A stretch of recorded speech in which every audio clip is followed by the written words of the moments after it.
Just old recipes no one uses, my mother declared, tossing Grandma Sophia's leather-bound cookbook into the $20 pile at our family yard sale.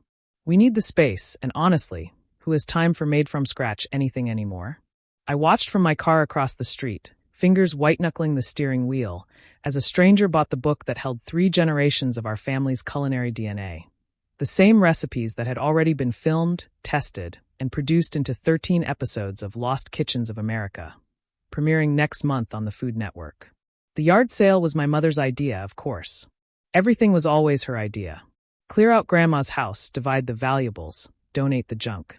She'd appointed herself executor of both the estate and our family memories, deciding what mattered and what didn't with the casual cruelty of someone who measured worth in resale value. Anything actually worth keeping? My brother Marcus had asked that morning, scrolling through his phone while Mom sorted through boxes. The jewelry's already at the appraiser, she'd answered. Some furniture might fetch decent prices. The rest is just clutter. Old photos, costume jewelry, kitchen junk. Nothing that can't be replaced at Target. I'd stood in the doorway of Grandma's kitchen, watching them dismantle 70 years of careful collecting. The cookbook had been there on the counter, its cracked leather cover and wine-stained pages looking worthless to anyone who didn't know better. Mom had flipped through it dismissively. "Look at this," she'd laughed, showing Marcus a page. "Nana's 7-day sauce. Who has 7 days to make sauce? And it's all in Italian and broken English. Completely useless." That sauce recipe had made Anthony Bourdain cry.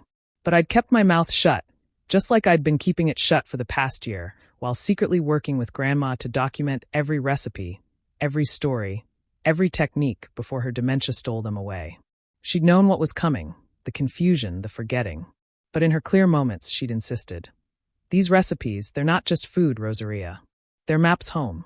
So while my family thought I was wasting my time playing cook with a senile old woman, I'd been filming. Every Sunday pasta, every holiday cookie, every secret technique passed down from her grandmother in Tuscany. My best friend Nate, a cinematographer, had helped me turn our sessions into something beautiful. What started as family preservation became something more when his cousin at the Food Network saw the footage. Now I watched Mom haggle with a young couple over the price of Grandma's mixing bowls. The ones she'd brought from Italy as a new bride, nested inside each other like Russian dolls. "15 for the set," Mom insisted. "They're vintage." "They're old," the woman countered. 10. "Fine." Mom sighed, like she was doing them a favor. I wanted to scream. Those bowls had mixed love into 1,000 meals, had been the vessels for birthday cakes and funeral casseroles, for celebration and comfort. Now they were just $10 toward Mom's new kitchen renovation. The cookbook buyer was a middle-aged woman in yoga pants who barely glanced at her purchase before tucking it into her tote bag.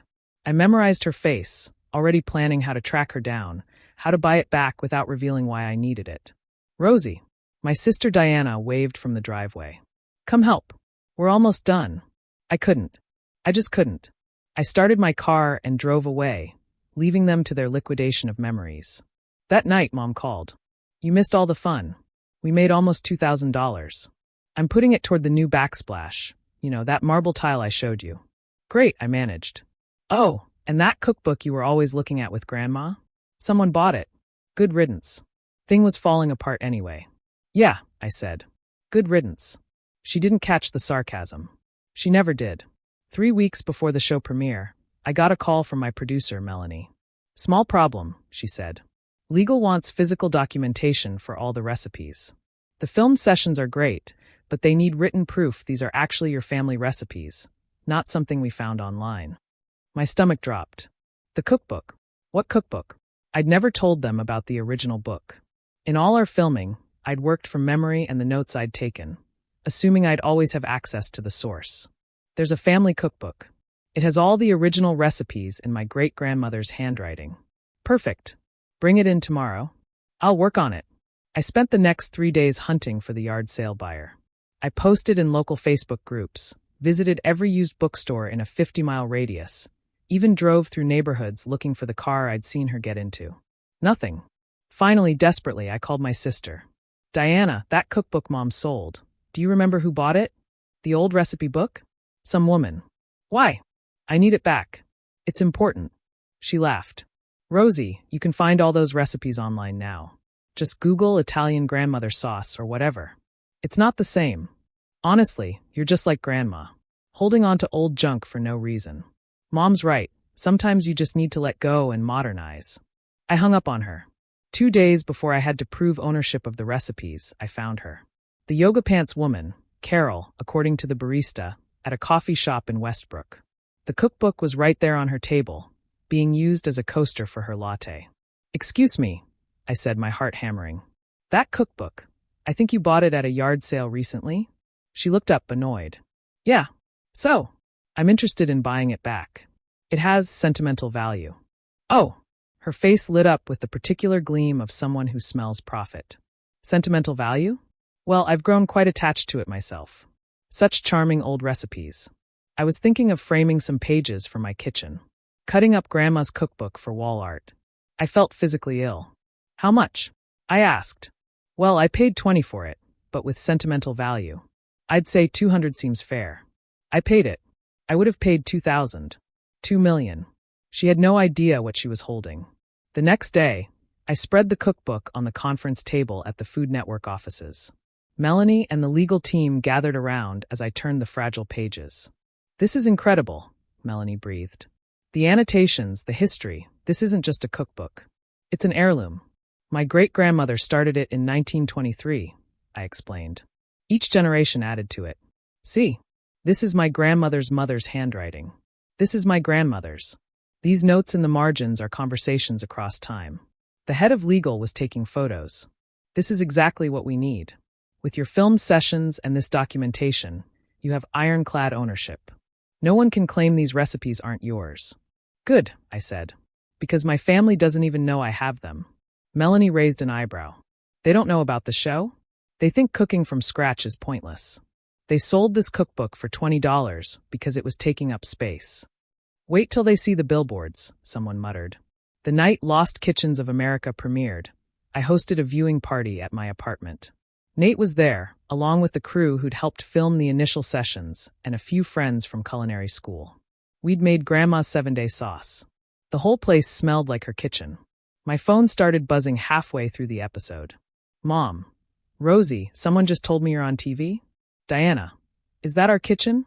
Is that Grandma?" "Marcus. Dude, you have a Food Network show?" I turned off my phone. On screen, my grandmother's hands, steady despite her age, shaped gnocchi on the same board her mother had used. Her voice, accented and warm, explained how you had to feel the dough, not just follow measurements. "Cook with your hands, not your head," she said. "The hands remember." "When did you film this?" Nate asked quietly. "Last Good Days," I said. Before she forgot who I was. The show was a hit. Critics called it haunting and beautiful, a love letter to forgotten traditions. Food bloggers went crazy trying to recreate the recipes. The network ordered a second season. And my family? They came around, of course. Mom called the next morning. "Sweetheart, I had no idea you were working on something so professional. You should have told us. We could have helped." "You did help," I said. "You sold the cookbook. It made great TV when I told the story of hunting it down." Silence. Then, "You're not going to mention that on the show, are you?" "Already filmed it for episode 8. The cookbook became famous. Food historians wanted to study it. Museums wanted to display it. Publishers wanted to reproduce it. I said no to everything. It lived in a climate-controlled safe now, but I brought it out for special occasions. Teaching young chefs, family gatherings where I was suddenly the star instead of the weird one who cooked too much. Mom never apologized, but she started asking for recipes. Diana attempted to make Grandma's Easter bread and called me crying when it failed. Marcus joked that he should get royalties since he was at the yard sale. "You all thought it was worthless," I reminded him. $20 and good riddance." "We didn't know," he said. "That's exactly the point. You didn't know because you didn't care to know. I spent every Sunday for 2 years learning from Grandma while you all complained about visiting her. I filmed everything while you said I was wasting time. I saved our family history while you were pricing it for a yard sale." The show ran for 3 seasons. It won 2 Emmys. I wrote a best-selling memoir about food and memory. And through it all, the cookbook, water-stained, margin-noted, held together with prayer and elastic bands, sat at the center of everything. Sometimes I thought about that moment at the yard sale. Mom tossing our history into the $20 pile. The yoga pants woman using it as a coaster. how close we'd come to losing everything. But Grandma knew. Even in her confusion, she'd insisted I learn it all. Write it down, she'd said. Film it. Save it. They'll throw it away when I'm gone. They don't understand that recipes are stories, and stories are all we leave behind. She was right about everything except one thing. I didn't just save the recipes. I saved her. Every episode opened with her hands, her voice, her laugh. Millions of people learned to cook from a grandmother they'd never met, in a kitchen that no longer existed, from a cookbook almost lost to a $20 yard sale. And somewhere, in whatever space souls inhabit, I knew Grandma Sofia was smiling. Probably making sauce. Definitely using all 7 days.